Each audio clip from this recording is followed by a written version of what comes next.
9 ऑगस्टला शेतकऱ्यांचा पुण्यात मोर्चा निघणार आहे। क्रांती दिनी विविध प्रश्न घेऊन शेतकरी पुण्यात धडकणार आहेत।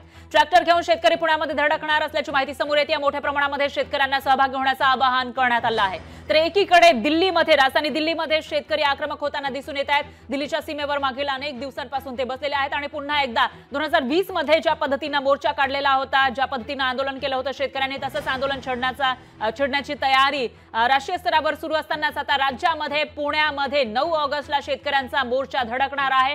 क्रांती दिन आहे 9 ऑगस्टला आणि त्याच दिवशी विविध प्रश्न घेऊन शेतकरी पुण्यामध्ये धडकणार असल्याची माहिती समोर येते। तर असे तसे येणार नाहीयेत, शेतकरी ट्रॅक्टर घेऊन पुण्यामध्ये धडक देणार असल्याची माहिती आहे।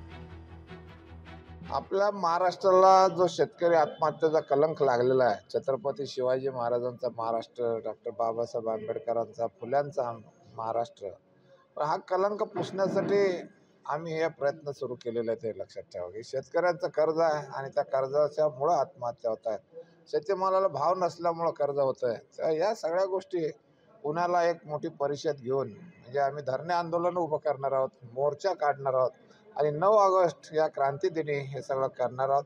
त्याच्या प्रचारासाठी आम्ही 19 तारखेला पुण्याला महसूल आयुक्तांना नोटीस दिलेली आहे की 9 ऑगस्ट पर्यंत तुम्ही हे प्रश्न सोडवा, अन्यथा आम्ही मोठ्या संख्येने आंदोलन करणार आहोत। लोकशाही मराठी ऐका, पहा, जागरूक रहा।